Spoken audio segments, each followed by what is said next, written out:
Kakuli academy YouTube যে update যে video আমাদের ইউটিউব চ্যানেলটা আছে, এই চ্যানেলে আমরা কিছুদিন ধরে বৈষ্ণব পদাবলী কিছু গুরুত্বপূর্ণ পদ করাচ্ছি।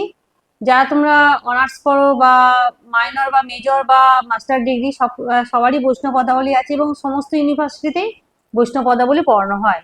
যারা তোমরা নতুন তারা তোমরা সাবস্ক্রাইব করে রাখতে পারো আমাদের চ্যানেলটা, আর যাদের সাবস্ক্রাইব করা আছে তারা তোমরা শেয়ার করতে পারো, এবং তোমাদের পরবর্তী যদি কোনো বৈষ্ণব পদাবলী পদ দরকার হয় তোমরা সেটা কমেন্ট করে আমাদেরকে জানাও। আর ভালো লাগলে অবশ্যই লাইক শেয়ার করবে।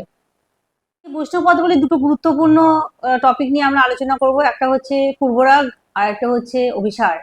তো খুব ভালো লাগবে তোমাদের এই পূর্বরাগের পদটা পড়তে, যে রাধা কৃষ্ণকে দর্শন করেছে এবং দর্শনের পর তার যে মনের অবস্থা, তার কি অবস্থা হয়েছে, রাধার কি অবস্থা, সেই বর্ণনাটা এই পূর্বরাগে এই পদটাতে রয়েছে। পূর্বরাগের পদটা তোমরা তাহলে একটু দেখো।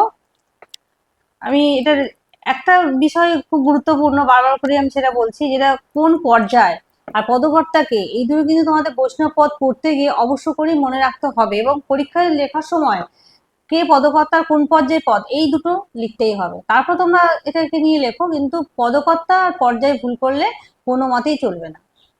রাধার পূর্বরাগ লাভ এট ফার্স্ট সাইট, প্রথম দর্শনেই প্রেম ভালোবাসা। দেখো, সই কে বা শোনাইলো শ্যাম নাম, মানে শ্যাম নাম কে শোনালো, সইকে বলছে সখীকে বলছে সখী কে শোনালো শ্যাম নাম, কানের ভিতর দিয়া মরমে পশিল গো আকুল করিল মোর প্রাণ। সেই শ্যাম নাম কানের ভেতর দিয়ে প্রবেশ করেছে, পশিল গো মানে প্রবেশ করেছে, দিয়ে হৃদয়কে আকুল করে দিচ্ছে, আকুল করিল মোর প্রাণ, প্রাণ আকুলিত হয়ে যাচ্ছে। না জানি কতেক মধু শ্যাম নামে আছে গো বদন ছাড়িতে নাহি পারে, যে কত শ্যাম নামে কত না মধু আছে, যে মুখ একবার শ্যাম নাম করলে, হরে কৃষ্ণ কৃষ্ণ কৃষ্ণ হরে হরে, একবার শ্যাম নাম করলে মুখ সেই শ্যাম নাম আর ছাড়তে পারে না। জপিতে জপিতে নাম অবশ করিল গো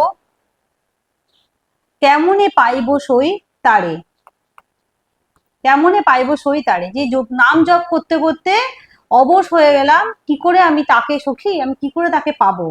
নাম পরতাপে যা, এটা একটু মনে রাখা দরকার, যে নাম পরতাপে, নামেরই যা এত প্রতাপ, ওই ছন করলো গো, যে নাম শুনেই আমার এরকম অবস্থা, অঙ্গের পরশে কি বা হয়, যে অঙ্গের স্পর্শে তাহলে কি হবে, নামেই যার এত প্রতাপ, নাম শুনেই যে আমার এরকম অবস্থা, তাহলে অঙ্গের স্পর্শে কি হবে।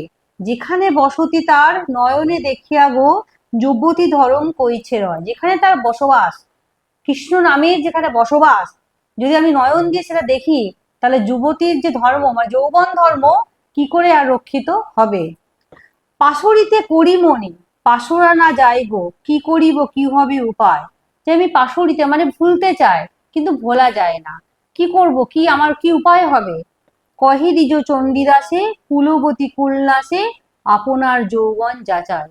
ভণিতা পদে দ্বিজ চণ্ডীদাস বলছেন যে কুলবতী রমণী রাধা যে বংশ, সেই বংশমর্যাদা হারিয়ে যায়, নিজেকে স্বেচ্ছায়, নিজের যৌবনকে স্বেচ্ছায় যাচায়, মানে নিজের যৌবনকে স্বেচ্ছায় কৃষ্ণের কাছে সমর্পণ করে।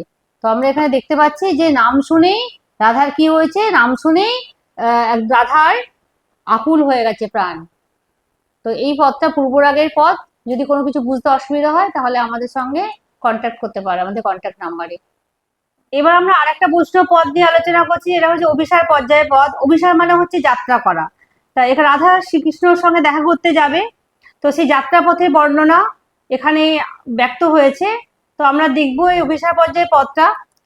মাধব কি কহব দৈব বিপাক, মাধব অর্থাৎ কৃষ্ণকে রাধিকা বলছেন যে দৈব বিপাক আমি কি বলবো, যে দেবতার কি বিপাক। পথ আগমন কথা কত না কহিব হে, যদি হয় মুখ লাখে লাখ। রাধা হচ্ছে আমার তো একটাই মুখ, পথে আসতে গিয়ে, তোমার সাথে দেখা করার জন্য আসতে গিয়ে যে পথে যে বাধা বিপত্তি আমি সম্মুখীন হয়েছি, একটা মুখে আমি বলতে পারবো না। যদি আমার লক্ষ লক্ষ মুখ হতো তাহলে আমি বলতে পারতাম। মন্দির তেজি যাব পদচার আওল, নিশিহেরি কম্পিত অঙ্গ। যে মন্দির অর্থাৎ গৃহ ত্যাগ করে যখন দু চার পা এগিয়ে এলাম, তখন কি হলো, এত ঘন অন্ধকার, নিশিহেরি কম্পিত অঙ্গ, অর্থাৎ নিশি অর্থাৎ অন্ধকার দেখে সারা অঙ্গ আমার কেঁপে উঠলো, এত ঘন অন্ধকার। তিমির দুরন্ত পথ হেরোয় না পাড়িয়ে পদযুগে বেরোলো ভুজঙ্গ। যে এই অন্ধকার পথ যদিও বা আমি পেরিয়ে এলাম অনেক কষ্ট করে, অন্ধকার পথ কি হলো, দুপা ভুজঙ্গ মানে সাপ, সাপ জড়িয়ে ধরলো। একে কুলো কামিনী তাহে কুকু যামিনী ঘোর গহন অতি দূর। এমনিতে তো কুলবধূ রাধিকা, তার মধ্যে ঘন অন্ধকার, অতি দূর দূরান্ত, এত অন্ধকার যে দেখা যাচ্ছে না। আত্মাহি জলধর বড়ি ক্ষয়ে ঝড়ঝড় হাম যাও গো কোনপুর। তার মধ্যে কি হচ্ছে, এত অন্ধকার রাস্তা, তার মধ্যে আবার ঝমঝম ঝমঝম করে বৃষ্টি পড়ছে, যে আমি কি করে তোমার সঙ্গে দেখা করতে যাবো। হাম যাও গো কোনপুর, আমি তোমার সঙ্গে কি করে দেখা করতে যাব।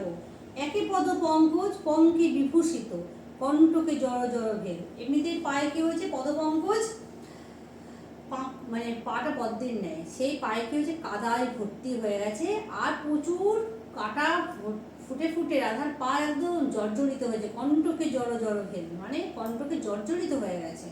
তুয়া দর্শনও আসে কচু নাহি জান হলো চির দুঃখ অবদূরে গেল।